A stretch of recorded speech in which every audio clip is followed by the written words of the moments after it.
evening. Good evening. You're listening live to the Extreme Movie Show. The beers are flowing and the juices are not, because we're going to be talking about an interesting movie tonight here on Netflix called Doggone. I'm your host, Rob. Of course, I am broadcasting to everybody live from the Pine Hills Palace, which is just west of Orlando, Florida. RDV, you're broadcasting from the great Midwest, as it were. And I think this is going to be a bit of a divisive stream in a way, which will be interesting to kind of talk, because we've not shared our opinions about this Netflix movie, Doggone. And the reason why I suggested it is because over the past year or two, we've made the comment here about how there's a lack of movies that center positively on the family unit, fathers in particular. Of course, we don't care for dog violence for the most part, or any sort of condone that kind of animal violence. And so, to be half serious for a moment, we noticed that the good quality, wholesome stuff, not necessarily Christians, missing. But when we reviewed Dog last year with Channing Tatum, we were surprised at how good it dealt with adult themes as an R-rated movie, I believe. And now we've got like this G-rated, made-for-kids kind of family movie that I went, wait a minute, is it going to be a Christian theme movie? Is it going to be something else? And I really wasn't sure about it. So I'll say this: Doggone's about Rob Lowe's a father, and they're married, and they have a son that's graduating college who's going through his stuff, like all 22-year-olds, I guess, do. And they end up with a dog that ends up going missing, and they go to search for him. And apparently this is based off a true story, off of a book where on the Appalachian Trail, it went viral where everybody would try to help out. And so I want to focus on a lot of things that surprised me about how positive this movie was, because I kept expecting a gotcha, right? And of course, we didn't get one at the end, I don't think. So tell me, RDV, what's your take on this film? All right, so this is like a very pro people who love dogs. I do love dogs, and I just hated the people who own this dog. I felt like they didn't deserve this dog, and the fact that Atlantis is based off of a true story, an actual thing that happened. I just kept thinking, it's like, wow, this is just like the case what I always make. There are certain people who should never be allowed to have dogs, and this is one of those things. And this kid, I wasn't sure who I'm supposed to root for in this movie. Watching the very beginning, because Rob Lowe's character is unlikable. The mom is it's Kimberly Williams Paisley. She's for those who don't know who she is, she's the actress from According to Jim. They used to be on ABC. Mm-hmm. I'm unfamiliar with her, so I have no idea. Yeah, she's married to Brad Paisley. Okay. Yeah, I had no idea going into this movie if it was going to be like a Disney movie or whatever, because usually Rob Lowe, for me, by himself, is not a huge star draw for a movie. So I was like, okay, I'll go into this, and it just felt like it was kind of like really cliche, heavily cliche. Everyone's nice in here. The only drama in here was actually from the kid. The kid, it was a complete wash up. And I understand, like, he went to school for 4 years. His parents paid for it, and he didn't know what he wanted to do. He was nervous and stuff. He didn't know he shouldn't have went to college then. That's my thing. He wasted his parents. This kid wasted his parents' money. Even his friend, who basically everybody was staying with at school, they all had jobs, and and just like, so he could, like I said, he did. So he didn't want to, he don't know what to do. He could have. So if he doesn't know what he wants to do for a job, until then, like, I agree with his dad. Like, you want to just get a job. You can just work at a McDonald's or somewhere or whatever. So instead, he decides to go after because if he literally happens, he's at school because his kid gets dumped. And he's depressed. So he sees another girl playing with a dog. I'm like, oh my god, he's gonna go hit on that girl who has a dog. No, he said, screw that ugly girl over there. I'm gonna go get my own dog. I was like, where's this movie going? And I'm like, all right, so I'll stick with this, And it just felt like, man, I wish this would have been like a Disney movie. I thought I would have been more uplifting. Like, I like movies like Air Blood. And like, give me some comedy, give me some seriousness. This was straight up just like really not many jokes at all. It's not a funny movie. It's not. And I think you're bringing up a lot of interesting points, because I absolutely 100% see them, and I agree with you on some of them. And I think a lot of people will have the reaction that you do if they choose to watch it, because one, it's not violent. Two, It's not got sex in it or gore or anything like that. This is as bare bones, plain and simple, as you said, made for a TV type or straight to DVD movie with Rob Lowe who needed a paycheck. That being said, I think the movie's obviously not really about the dog. The dog is the mechanism for this family to Yes. kind of understand and not that they have problems, but bond. And what I liked about some of the scenes too is despite what you were saying about the dog makes me go, yeah, we could have called this movie, how not to raise a dog. But Yeah. unfortunately, to your point, there are a lot of people out there that have dogs that they always want the puppy, they never want the responsibility. And I Mhm. actually thought, forgetting about who Rob Lowe is and the fact that he's aged well and his role, he almost comes across as a dick, but he's really not. He's actually a very good guy.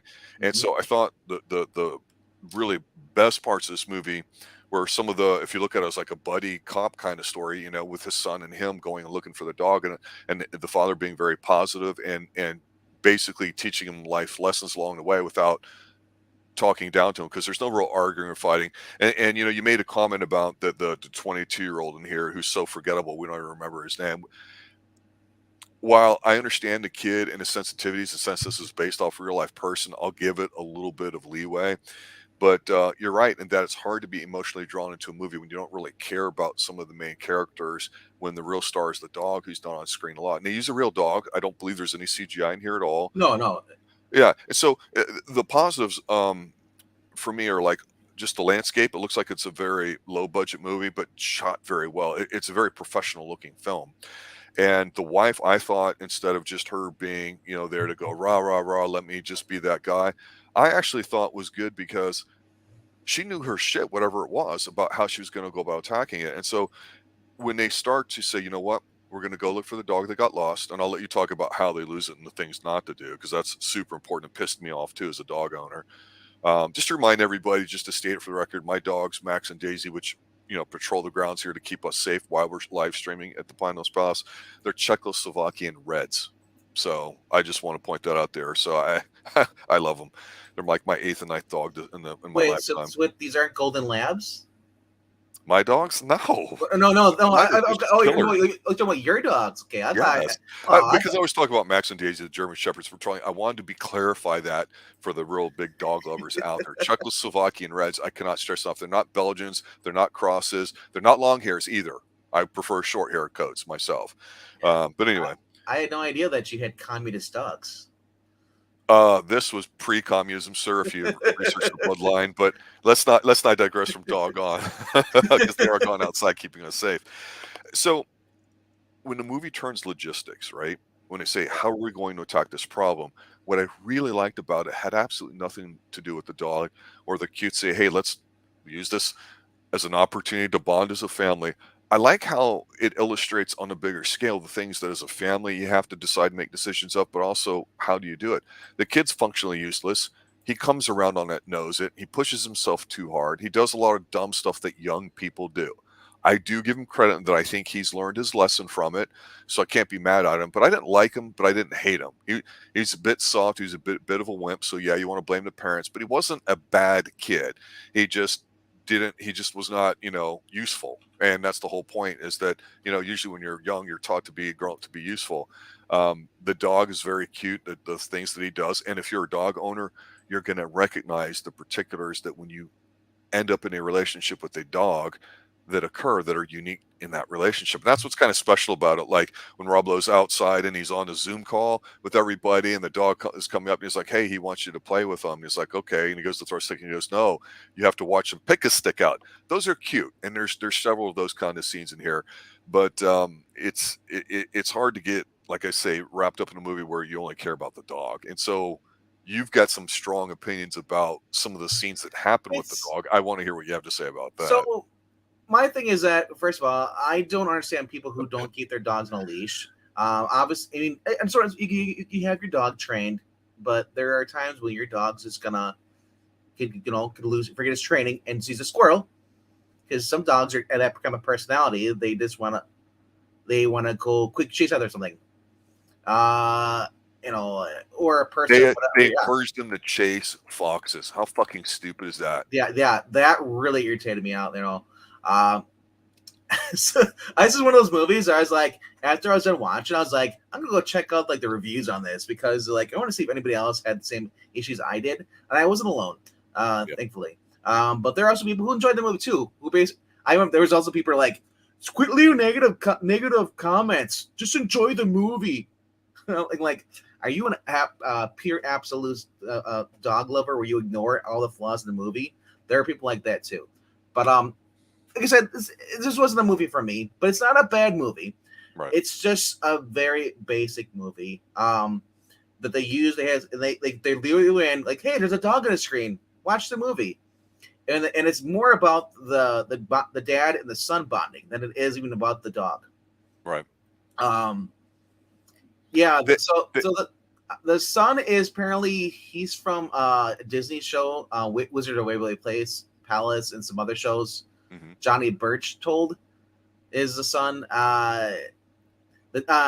So like I say, my favorite character out of the whole entire movie wasn't it Rob Lowe at first. Rob Lowe was he's kind of second. My favorite character on the movie was actually the mom because the mom actually had an emotional attachment to yeah. dog. Yeah. Talk about the flashbacks. Yeah, and that really just stole. See, when they showed the mom having flashbacks about her first dog, and that's why she was really getting involved in doing stuff. She created 2 Twitter accounts and a Google account. You know, the kid makes comments like, "Who are you? You're my mom. Like, you know, you're saying words I understand, but but you can't be my mom. You know, because she's old, right? Old people can't use social media. Anyway, so." Yeah, apparently when she was younger, and I'm not sure what year this is supposed to be because it had to have been like 60s, 80s, 70s, 70s. 70s, 80s. But it was hard to tell because they're like where they lived. You know, there was nothing, there was no signs, but she had got her dad, or somehow I forget what it was. Her dad. It was military, and I believe it was Japanese, and they gave her Nikita. I think it was. Yeah, and beautiful dog. Good dog. You could tell her parents were not animal lovers, where they were just really uptight pricks. Yes. They were. That was the most shockingly evil thing about it because in this quick flashback, you know, she comes home one day, or the dog's out there in the snow and whining to come in the house, and the parents won't let it. And a lot of people, I will say this: there are a lot of old school people that the dog's place is in the doghouse outside, and that's where it belongs. And especially if it has a doghouse, but see, this dog didn't have anything because these people are evil, you know. So, and she's like, "Well, you're not bringing that mud in. Why have her mom be like, you're not bringing that dog in while I have people over? No, sirree, no, you know." So what she do? She says, "Screw you, mom." She's like 10 years old or 12, or whatever, you know, and she brings the dog in, sneaks it in, goes to her room, and then wraps a blanket, and they go to sleep, you know. And then, especially like one day when she comes home from school, or like she can't find the dog, and she sees her dad, who is pretty much an evil son of a bitch. The way he brings it, this Brian Brightman is the actor, and I just kept. At first, I thought it was the old guy from the Old Man. It was like the father, the 91-year-old guy, because the way he acts so cold to her. He's like, so her mom and dad are sitting at the table. Her dad's at the table, he's got the newspaper, he's got his orange juice, classic, It's the worst. That's anytime there's a father in a movie, that's how they're presented. Holding the newspaper, not interested. It's the biggest joke cliche there is. You're absolutely right. Yeah. So the mom's like, well, we got something to tell you. It's like, and he's like, your dog's dead. And it's like, honey, I told your father you wouldn't make a big deal about this. Prove me right. Don't go crying. We'll go shopping later on. And I'm like, heartless, because they say that the dog got hit by a car. I'm thinking the dog didn't get hit by a car. They got rid of the dog. I agree 100%. And oh my gosh, and wow, yeah, that scars you for life. He does. Now, my thing is, my complaint about this is about the mom and her parents stuff. It steals away from thunder from anything else in the movie. Yeah, because now I want to know where her parents. Let's go confront them. It's like, why was this even brought in? It just overshadows everything else. And so she's thinking like, oh, it's my dog Koji, and it's not Koji. It's Conker. or Gonker, Gonker side, because he Gonker. gonked the guy when they first met. Yeah, yes. That was a gonk. What do you mean? Like he got bonked on the head. I know it's just like it's all right. So yeah, so the whole movie is basically the dad and the son and decide to go up Appalachian Trail. I'm thinking like Appalachian Trail, mountain lions, bears, and pretty much you are pretty much in danger. And if the animals don't get you, going off the trail, you can hurt your ankle and stuff. And thinking like, okay, where's the suspense? Is there going to be some rain? Oh, look, there is some rain. And like, but it's like the dog going under. Again, Of course, it's not meant to be a terrifying movie at all or dramatic. No, not terrifying. But I'm just saying there was no There's no conflict, no drama. Yeah, it's not. I don't think it's meant to be that way, though. That's the point. And I know, and that's my problem with that. Is like I want a little more action, a little suspense. See, and I'll go the other direction and say, not that I defend people who are saying, "Oh, just enjoy it," because I think that's weak sauce. I think the lack of including all that really focuses the message of the movie, which is the bonding thing, and it forces you to carefully pay attention to how their relationship's developing and the kind of comments that they make in the stories. Because I actually thought Rob Lowe as a dad was a pretty freaking awesome dad. He was very supportive, very positive, yet he was firm, solid. Obviously, they did well, and if they talked about things, the mom was very loving. They all care for each other. Nobody was bitchy with each other, and it was the type of movie that seems so unbelievable because everybody they came across, and this is the power that a dog can have on people, and I think it's lost a lot in movies, is that even the biker gang, Macaron or whatever his name was, he had a story about a dog, and he would tell everybody in his biker gang group up and down the East Coast to look for him. And then it went viral, with tweeting. And then people called up and said, I was really struck by your story. And that's kind of when we get the flashback about the mom with her dog experience. So what I liked was how they presented how you never know the way a dog affects people and how they're willing to help out too. And I thought that was touching. As cheesy as that sounds, I enjoy those parts to it. I mean, obviously, we don't want to see the dog die, right? But the only drama that was manufactured is the fact that the dog had Addison's disease, which means once every 30 days or so, you got to have a shot. And so the dog had shot. And aside from the ludicrously stupid idea of letting them chase something and being off leash, to your point, especially if you don't work with the dog and you don't train it, then those things are going to happen, and I've seen it happen way too many times. You let that go. You're trying to get too pissed, and you go, well, okay. The drama is can we find him before there's a couple of days left? But assuming it's fairly accurate to the real life situation that got documented in the book, I didn't mind it. If this was just a made up movie, I think what you're saying and other people are saying about some of the negative parts about it would have a lot more merit, because you'd be like, man, these guys didn't even try. So it's hard for me to judge it based off of that. And it's not a movie where we're watching the dog a lot. We do see him a lot, but we see some cute things like the family sneaking the dog in so he can see him there at the end because it's going to help him heal. It's kind of hokey, but it's not bad. And it feels like this should have been released around October, November, though, to me, around the holidays, don't you think? Yeah. So my main complaint with this movie is that they lure in the dog, and it's hardly about the dog. I mean, the dog is the end game. We're looking that's right. the outer shell, but it's like we're gonna give you the most annoying kid to work with his dad, and then and just justify like, see, Dad, you're judging me because I want you to love me for me, and not because I refuse to get a job and blah blah blah. Now shut up, you bum. It's so easy for us to say that. It's just got to the point where and then the kid's sick. He's throwing up blood. He won't even tell. He's freaking out. But he's like, I want to find my dog. Damned if I die. I'm thinking like he's not eating. I'm thinking like, oh my, can this main kid get any worse? I was just like, at the point I was like, can we just go back to the dog? Just focus. I want to know what the dog's doing the whole entire time. I don't care about any of this crap here. Just focus this is not a Benji film. I know, but I'd rather watch a Benji film. Benji, come back. Right. Like I said, I like showing the dog. It's a real dog. You can tell it's trained and how he reacts when you see him come out at the very end, because you do find the dog, but only after like so many like different things. They go to these bikers, and Dad's like, "See, let's go approach these bikers." And they're happen like, and he's like, "Dad, they don't seem like friendly." Or like, he's like, go outside your comfort zone or their little Yeah. bubble." I'm thinking like, not this right here. This was so like unbelievable. Like I understand that we're supposed to believe that all bikers are like a rough, tough, gangs.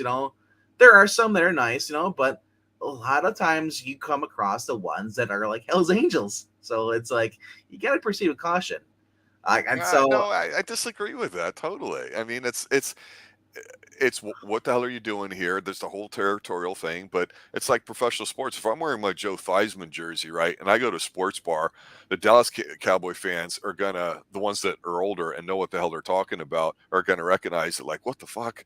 But then the real Redskin fans are gonna be like, just point at me and buy me drinks. It's one of those kinds of things. If you go in there and just like how we did, the father had an opportunity to show his son and demonstrate, and model for him the way you interact with people that are in your bubble and all that. And then the son picked up on it. And, so they're not meant to be scary. They're meant to look intimidating. But of course, when they talk, it's supposed to be, yeah, my dog Macaron, I let everybody know. And you're like, yeah, okay, yeah, I you're a was big like, softy at heart, whatever. I macaroni. I was like, wow, That's a cute dog's name. they're I really knew a using for dog's name like jokes. Sushi, and so there's cute names for dogs. Gonker's not a Everyone bad they name. reached out to had a dog of their own. We'll help Exactly. That's the point. But see, and here's the thing. I'll kind of close up a little bit with my thoughts, or at least really close to them. The power that a dog has comes from the fact that they're one of the earlier domesticated animals. Aside from like cows and horses, right? But that little empathy gene in that part that's in their brain is overdeveloped a little bit, and because they don't communicate verbally, a lot of it has to do with just sitting there and watching it. So that's why when you sit there and a dog's staring at you, you're like, well, what do you want? You got to go outside? You want a treat? You want to hop on my lap? What do you want? And then the dog's kind of like teaching you and training you. But the point is you do develop, if you're attentive, and your point earlier about training is extremely valid. Dogs want to know what their role is. They want that structure. They are in a group. They want to know who the top dog is. They are not independent animals like cats. So it's a totally different thing. But this empathy thing and the way they look at you with that oversized eyes, it's unlike anything before. And I'm telling you, you can see a dog instantly know, man, I'm taking that dog home, or that dog gets me, or oh man. And it's it's a love letter to that kind of impact that dog can have. And unfortunately, it seems unbelievable with like, to your point, everybody they meet had a positive experience, and because of that, they wanted to help out. However, I feel that does reflect reality. It's just one of those things. So, like I say, I enjoyed the movie. I thought it was pretty good, pretty decent, wholesome. I'm not saying it's awesome. You got to go watch it. If you like this sort of thing, it's absolutely worth a watch. It was surprising to me, not because of the movie, but because Netflix chose to have a movie like this, which they don't normally do. You see what I'm saying? Because it's definitely, I definitely don't think it's a religious or Christian film in any way at all, No, like some dog films are. but in a sense, it came off as some of those bad Christian films, and I'm saying that they're there's the message is there, so it's kind of predictable what's going to happen with this, Yeah. and that's what kind of ruined it for me. Why, you Like, wanted a different ending? well, no, like when I when I watched the movie Dog with Channing Tatum, I had no idea what to expect, and that's what I liked about that. Um, this I liked. Would have been a better choice if they would have done this like 20, 30 years earlier. The dad from Growing Pains. It's the main lead. Why? Because this kind of fits his kind of role movies, like moral stuff. Rob Lowe is just like coming. It's not a really. It doesn't feel like a Rob Lowe movie. A movie to me, like it's something he would do. But You're not a Rob Lowe fan. I can't say I'm the biggest fan of him, but I don't think he's bad. No, I'm not saying he's a bad actor. It just felt like, wow, Rob Lowe is really doing a movie like this. So my understanding about Rob Lowe with this film is somehow he was really attached to it, and I don't know if he's a big time dog person. Well, at the end, But they so they he show the chose dogs. to be a part. Yeah, and I thought that was a nice little touch too. They showed Yeah. their own like personal dogs. But so I think he just at this point in his life decided he wanted to make like a little passion project and get involved in something like it. So I have zero issues with that. Yeah, so they reveal that they find the dog through somebody. Somebody finds on the flyer. They find the dog, and then after they get the dog home, the kid decides to. He finally his appendicitis catches up with him, and he falls over. Yes, Ulcer of colitis. whatever. It's a It's big difference, and they had to take a big chunk out of his stomach, and yeah, he yeah, did never said anything about coughing up blood, which to your point is dumb. yeah. Only thing he said to anybody was to his sister, who he confides in. They're like, Yeah, yeah, I guess they're like best friends. yeah, Uh, so yeah, he collapses, and then they're like, we gotta sneak the dog in because there's no dogs allowed. that's I'm like, awesome. I'm thinking like I'd be like, I can imagine the nurse sitting there like, dude, we can tell you have a dog right there. Just go in. It's like some will let you in, some won't, you know. But No. it was just like it was an excuse to have him carrying two dogs, Rob Lowe with a giant jacket on. Yep. It's, like I said, check this out. Uh, Let us know what you think of Johnny's portrayal as the son who is pretty much the new age hippie. That was the other thing in the movie when they go into they find the hippie commune, Yep. and the dude's like, I like we were born in the 2000s, so like we're surrounded by technology, so we're going to like survive like 100 years or so, bro. It's like, so what if we it was like, do we really need to work now? We don't have to work, you know. We'll work a lot less, and then we'll still be fine. We just want to live a little, so we might be a little poor and not leave that much to our children. I'm thinking like, dear God, kill What's me wrong now. with that philosophy? That's the new philosophy as far as the protests and all other crap, the woke culture. I think it has got absolutely nothing to do with that, and I think it's a Uh, situation where older parents expect you to work 20, 30 years at a job because that's what they did. That's not how it is. A lot more people today are spending more time in college, staying at home. We know that it's that regressed Peter Pan syndrome of whatever, and it does, I think, to your point, make it harder for them to transition into an adult world. But a lot of people that graduate college, the job they're going to be working on 10, 15, 20 years in the future probably doesn't exist, may not have anything to do with what they studied, unless they're, say, an entrepreneur. So I had zero issues with it because, I think it's a sincere comment. And I know what I thought I wanted to do at the college age is definitely not now the same, manifestation of it too. And I think we all go through those phases. So it's interesting to me that how things can change like that until you have that perspective when you're older. It's tough, but I think it echoes a lot of what younger people are going through. I don't know what I want to do, so I'm just going to do this for now. As opposed to when you're younger, it's drilled in your head. Oh, you're gonna graduate college, you're gonna get a job, you're gonna get married, you're gonna have 2, 3 kids, you're gonna buy a house, you're gonna buy a car, you're gonna blah blah blah blah. You better learn how to deal with it in your 40s and 50s when men and women kind of get a little crazy and yeah, all that but those stuff. guys didn't even want to work. That's the problem. They just Well, wanted to coast. well, who?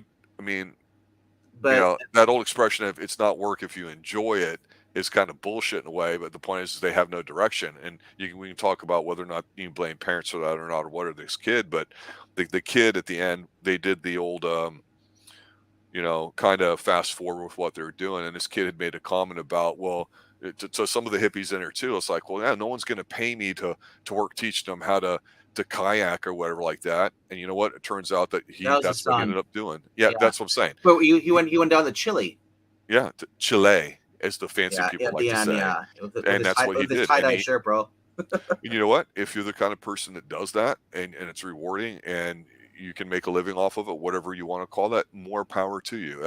I have zero issues with that. Being a self-sufficient functioning adult is, I think, the same challenge everybody has to go through.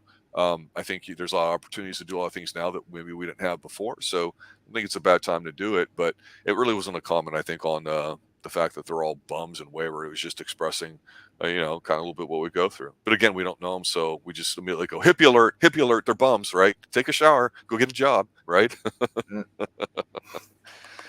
No, it's definitely different than the movie Dog with Channing Tatum, which dealt with adult themes in a bit more serious and fun manner. It's definitely more of a dynamic film. This is very white bread. Can I say that? White rice. It's definitely got no spice to it or whatever. It was definitely excellent, bro. It was directed by the guy who did Bill and Ted's Excellent Adventure. I thought you were going to say this movie at best was mid. That'd be an insult to all the mid movies. Okay, anything you need to plug before we call it night? Not really much. I mean, I'm going.